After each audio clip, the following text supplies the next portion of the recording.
when I think about my business, and even when I had my practice before I sold it in 2019, thinking about where it was headed, thinking about the future, thinking about what's going to happen, was a big part of trying to guess, trying to decide on what my next steps were, because you know when we're thinking about the future, when we're thinking about where we're headed, oftentimes it's our best guess. We're not doing it with data. We're not doing it with much more than our hunch.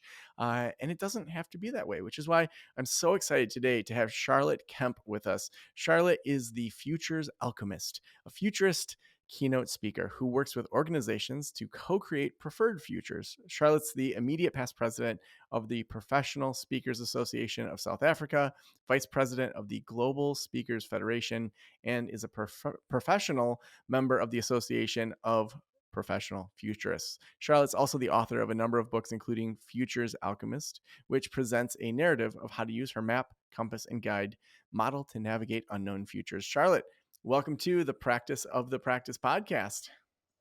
Joe, thank you very much for the invitation.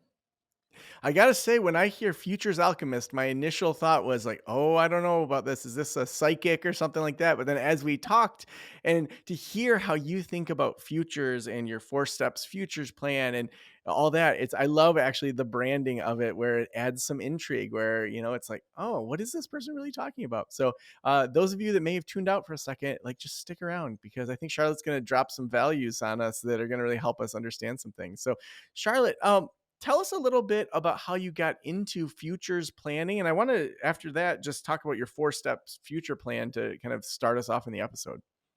Fantastic. Thank you, Joe. So I kind of came to futures meandering through a couple of other topics and work that I did over the years. But when I discovered this whole area and discovered that it was actually a real thing that you could study at university. You can get degrees and doctorates in it. I felt like I'd come home. All of the science fiction and fantasy that I'd read over the years now suddenly made sense. But again, for those in the audience who are not interested in that kind of thing, this is not a fantasy. This is nothing esoteric at all. It's very, very practical, and there are some amazing robust academic and business models that can help anyone in terms of preparing for the future. And that is probably what makes me most excited, is that in the world, when we really hear about the good futures plans that are out there, they seem to be reserved for multinationals and for governments, and they're not accessible to the everyday person. And so there are a couple of us in the futures world who are really trying to make this uh, tangible to people. So we can actually use these models even for a one person practice, for a solo entrepreneur. And the models are so good that they can be scaled up and down and very, very useful. Now, just so that we have some similar definitions, what is Sure. futures? What does that mean? All right. So a futurist is looking at models to anticipate the future. We're not predicting. There is no fortune telling here, but there are ways to anticipate different ways of looking at the future. As futures, we often refer to it futures with a plural, because we do want to maintain that awareness that there are multiple ways that the future can unfold. So you and I could be sharing this moment in time, but we're experiencing this moment in time very differently, which means obviously that our anticipation of the future is vastly different. And depending on what we're anticipating, depending on how we prepare for the future, we could be going in different directions. So it still is a very much an open field. And the skill set is to help us to start to think in a future's mindset. And that anticipation of the future then actually kind of rolls out some really practical plans that we can respond to. Hmm. Now, I know in episode 120, I interviewed my friend Noel Goodman, who is a super forecaster, and does kind of that forecasting with data. Is this in kind of a similar type of vein, or would you say it's different than that forecasting? I think it's quite different, and I have lots Okay. of admiration for people who can handle data like that, but most people can't. There's so many things that we're working on in our own businesses that we don't have time to process vast amounts of data. So rather than trying to do that forecasting, it's about creating the mindset that prepares us to anticipate different ways we could go. And that's why, and we can mention it later, the scenario planning is so powerful, because it gives us the opportunity to start to look for these signs of things happening that could be a good sign that we want to lean into, or signs that things are happening that we don't like and we want to start avoiding. So it's a Mm. much more practical way for everyday people to use futures rather than the people that even the futurists admire, who are the really good forecasters. All right, cool. That helps me kind of conceptualize it. So for the everyday practice owner, you have this four-step futures plan. Why don't you walk us through the four steps and then we can dig into some of them? Sure. It's one of those deceptively simple four-step models that people say, well, that's far too easy. But the idea is to create the model and to be able to play around with it. Literally anybody can use it. My daughter is studying in university, and she listened in on one of my sessions the other day, and she got so excited that she could apply that to thinking about her studies. So it really is that accessible. But within those four steps or those four stages is encompassed all of the models, all of the programs that are out there. In fact, any futurist that you ever hear speaking about anything, whatever they're talking about, will fall somewhere within these four steps. So, very simply, the first one is to gather intelligence.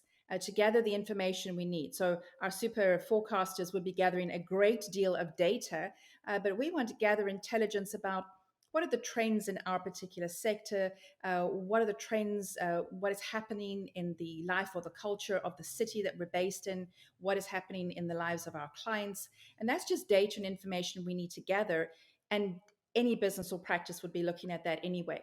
But once you've got that information, and once part of that gathering of intelligence is a little bit of the what would I be doing next with this information in terms of futures thinking. And once you've got that, then you want to go into stage two, which is managing change.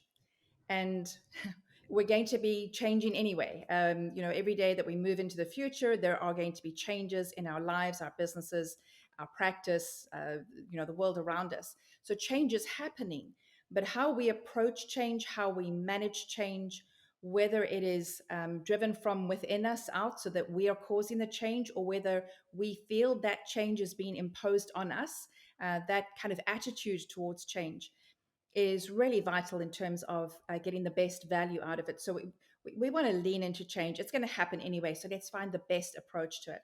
That was stage two. Stage three is describing the future. And that's the fun part for me. That's where we're looking at scenarios, and we're looking at visioning, and we're looking at explaining to our clients in terms of whatever we're trying to teach them or coach them or work with them on, that if they make these changes in their lives, this is the future that they can have, for their own health or for their business. Alternatively, if they don't, then there are the consequences. So that was stage three. That was first step was gather intelligence, then manage change, then describe the future. And then any good business or any good model, stage four is to test your strategy and see, how are things working out. If I'm trying to do something to create this progress in my business, did it work? Did it not work? And then you go back around and you start looking at stage one again. Very simple, but anything you learn about futures will be somewhere in those four stages. Yeah. So let's walk through kind of a typical private practice and how we would implement these four stages within that. So, gathering intelligence and trends. What would a therapist, whether they're a solo or a group practice owner, what kind of data, intelligence, trends should they be looking at? When you go online and you look for trends, honestly, just go online and start searching for trends in your particular industry, or your sector, the part of the world that you're in, and you'll find a whole lot of trends that have been revealed for that space. And people get really hung up on trends thinking that this is the way it has to be, that the whole world is going in that direction. And that is simply not true. So when we look at trends, we want to see if everybody is doing this, or if media is saying everyone is doing something, does it work for us or doesn't it? So a lot of practices might be, going online or going digital or doing virtual work or virtual consulting or therapy. And maybe that doesn't work for you. Maybe what is really inside of you is something that you want to express by walking out in nature, taking things slower. And once we've identified what the trends are, it is okay for us to say, I don't like that, and I'm going to go in the opposite Mhm. direction. So then we establish for ourselves our counter trend, and we decide to put our practice, you know, in a different direction. But we can only do that once we've really thought it through and understood what is happening out there. There's some big mega trends and there's some big themes, and the themes are that the world is accelerating, that the world is getting faster, that a lot of people, a lot of parts of the world are looking at minimum. I always get that it's a problem. Minimalism, kind of reducing waste, reducing time spent because things are getting faster. So you can look at those big themes, but then you can still find a way to define how you want to express the work that you're doing with your clients. I love that you use the word counter trend. I've talked about this frequently about how, when I look at other consultants in the private practice space, a lot of them are kind of doing the more trendy TikTok dances, or like they're pointing and then having, five anxiety tips, whatever. And they're great. It really works for them. Like, if they're, dancing or putting on a wig or whatever, that's just not me. It's not like, so I've actually gone the other direction where I'll, just if I pull up at the grocery store in my truck, I'll just, pull out my phone and take just a video of me in a V-neck t-shirt. I won't be made up at all. And I'll just talk Right. about something I'm thinking about. And so it's more intellectual reels on Instagram rather than maybe, as like funny or silly or make people laugh. Like, of course I want to entertain people, but I want to entertain them with kind of the way I'm thinking more than just like that, I'm hilarious, which I am hilarious, but I mean, but it's just like, to have it really be a counter trend and have it be like authentic to how I feel I want to kind of Yeah. approach the social media world. So what would it look like in regards to managing change? So step two for a private practice, what's that look like for our listeners?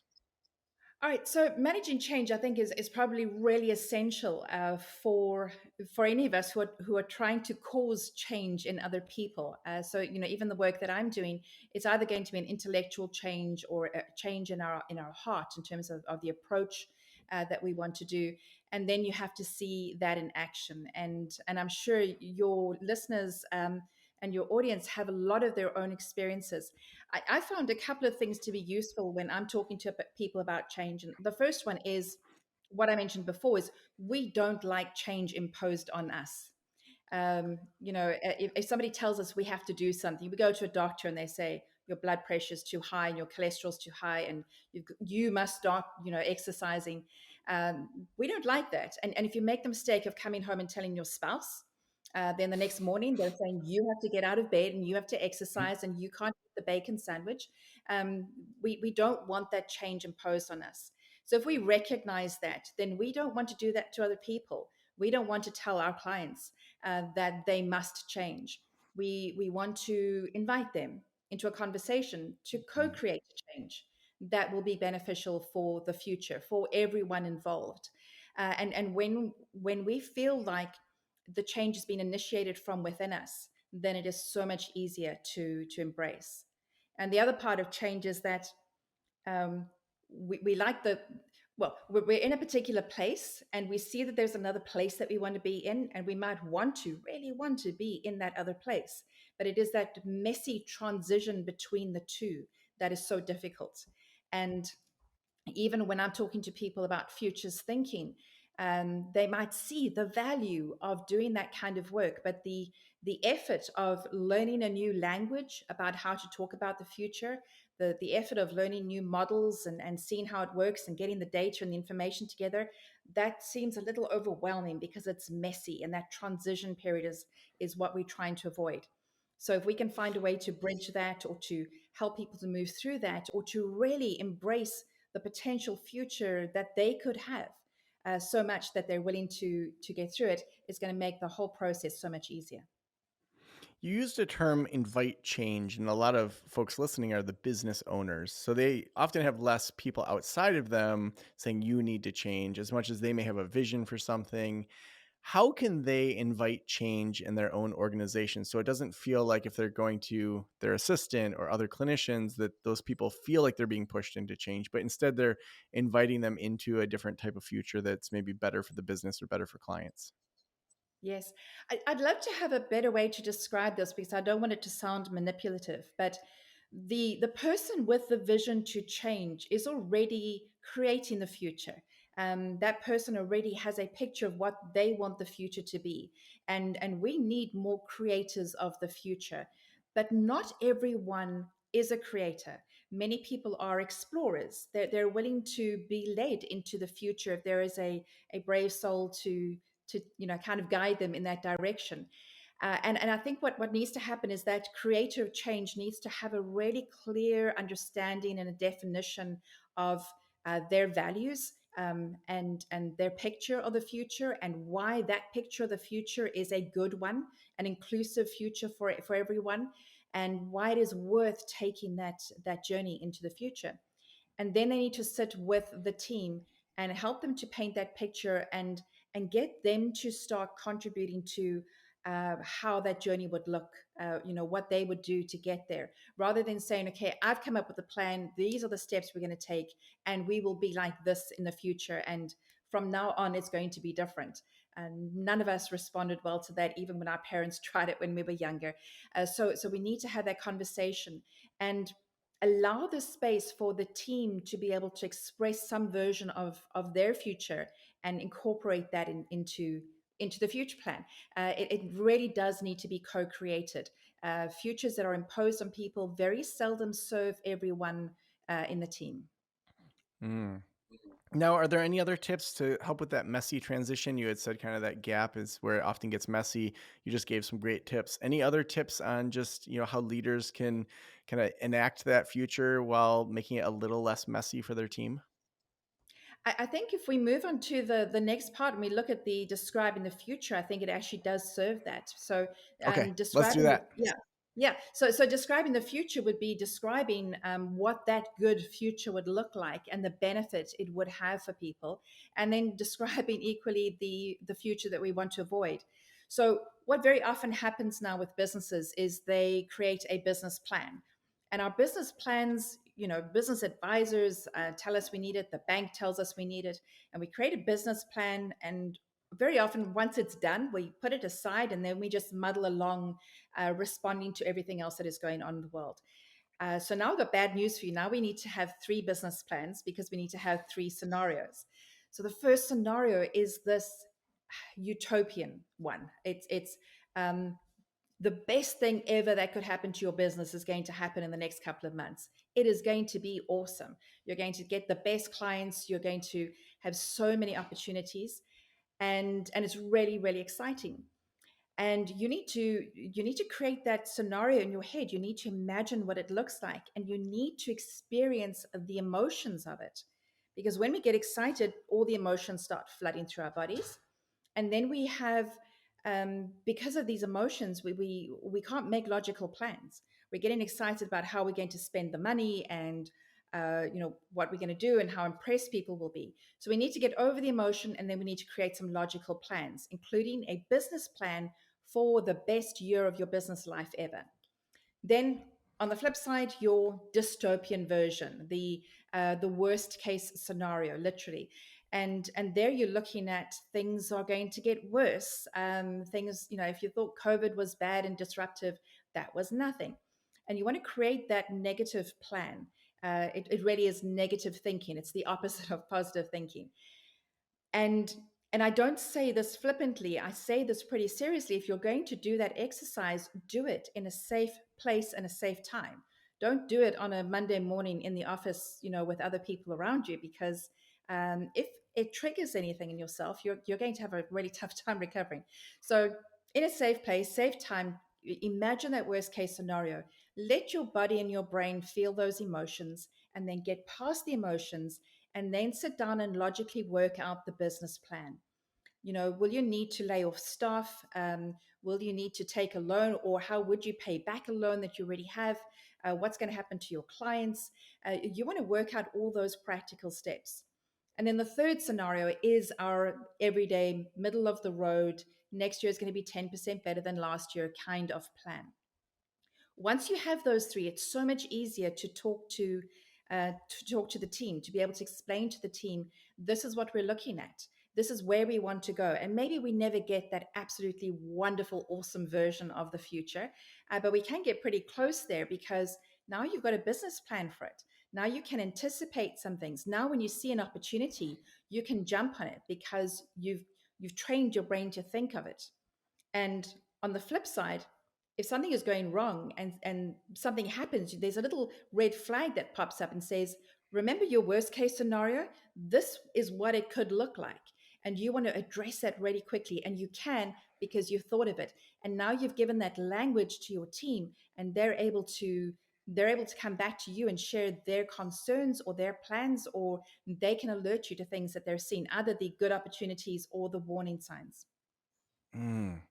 So utopian, dystopian, middle of the road, three different, any essential things in those plans? How deep do you go into each of those plans? I think as a first run, when people are first learning, futures thinking, to do it kind of lightly, just have spend an hour or two just sketching them out. So not in too much detail. Once you've got that first experience, you can start to work deeper.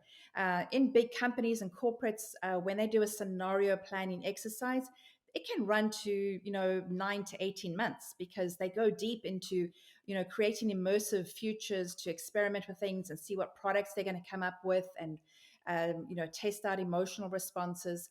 But for a practice, I think just having that exercise the first time, go through it in an hour or two, see what it feels like. And then maybe if you have the capacity, maybe take the team away for, a few days, and see, can you spend some time really exploring this? Because you will find new skills, and you will find things coming out of your team that you didn't know were there because they're responding to different issues. There may be some emotional things that people need to deal with, and once they've dealt with it, they will be so much more robust and capable of dealing with any of those challenges. Because both the good and the bad scenarios can actually trigger in us our anxieties about what we've experienced in the past or what we could be experiencing in the future. But the more we talk about it, the more we have a language for it, and the more we make it normal to be able to have this conversation, then the easier it is for people to actually anticipate, and all that anxiety about the future is removed. Even when things are potentially very good, it is the unknown of what is happening, of what is coming. It's the huge amount of variables and uncertainty that causes our anxiety. If we've got all these plans and we've had the conversations, then the anxiety is immediately reduced, and then it's so much easier to deal with the day-to-day challenges. So what about step 4? Test the strategy. What's that look like? Test the strategy. Well, that would be any kind of business plans, or any of the statistics that you're keeping, or the numbers that any good practice should be keeping. And you want to go back to that every now and then and say, if you're aiming towards, once you've done the scenarios, if you really want your practice to grow, if you want to scale it, what would those numbers look like? And then you want to work backwards, and how are you going to find new clients? How are you going to be able to scale? What products are you going to introduce into your business, or what services?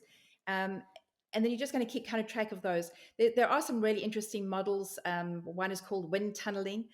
So when they build an airplane or a car and they put into a wind tunnel, they see if it works. So if you've got a business plan and you've worked it out and you think this is going to, help us to scale, then spend some time imagining that it is 8 months later. So it's 8 months in the future, and you're sitting down now celebrating, and you're saying, how did we do this? And now you're kind of looking backwards and say, what were the steps that we took to get to this date where we're celebrating this great success? And what parts of our plan that we thought about would be working, or which parts would not be working? And then you can actually get some good kind of insight about how you could achieve those successes. Wow. I have so many notes. Our show notes are going to be robust from this episode. So, when you think about when practices go through these 4 steps, they create the 3 plans. What would they expect to see? Like, I love how you say, when people just know, okay, here's the plan for a utopian, here's the plan for a dystopian, just like that unknown is taken out. Yeah. Um, what do we see happen when businesses walk through this type of future planning? I think one of the first things is that that reduction of that anxiety, because now we know what we're dealing with, and even if we don't know which one it is, our brains have been given that capacity to think about it now, and a lot of this is about giving the brain the space. Our brains are trying to Mhm. protect us from the unknown, from potential danger. And when we say, look, these are some things that could happen, and yes, they might not be good, but they are not, that they're not life threatening necessarily. So stop being so anxious. Let's find some creative ways to respond, and that allows the brain and allows the team to come up with some creative solutions. And all of a sudden you will find people saying, oh, I've just seen this online and that could be applied in our practice. Or I read an article where they're doing something on the other side of the world, and why don't we try that here? So there's a lot more freedom to experiment, to be creative, to be innovative in how we're doing things. And those innovations will lead us, hopefully more towards the side where we're having those better futures, those better scenarios. The innovative thinking is, it's not invention, it's not brand new, it doesn't have to be never ever heard of before. We just need to prime our brains to look for those signs that if this has worked somewhere else, it might work here, and we have the freedom to experiment with it. Mm, so awesome. So the final question I always ask is, if every private practitioner in the world were listening right now, what would you want them to know? Well, I discovered recently doing a futures exercise on myself, that one of my highest values is agency. And it's something, it's probably not a common value that people talk about often, but agency is that idea that that we have agency over our futures, that we can make choices ourselves. Now, of course, there are laws and rules and things that we do need to comply with. But the more we talk about and own our futures, the more agency we have. And if we can understand that, if we can take responsibility for our futures, we stop feeling like victims. And even if we say, oh, I don't feel like that, there's a part of us saying, this is happening to me, this has been imposed on me. And we need to be able to get past that. And we need to be able to pass it on to other people as well. The more we take responsibility for the future, the more agency we have, the better futures we will create. And my own personal perspective on this is that they should be inclusive futures. They should embrace other people and not just be created to serve me and my inner circle. They should be able to, embrace other people as well. So amazing. If people want to connect with your work, Charlotte, what's the best place to send them, and how can they get your book? Good, thank you. I'm on LinkedIn, Charlotte Kemp on LinkedIn, and I have a website called futuresalchemist.com. And if you go there, you can contact me and ask for the book, which is an introduction to futures literacy. And if you subscribe to the newsletter on Futures Alchemist, there's a whole lot of really good content that I share about how we can unpack these different ideas. Lots of models and downloads as well.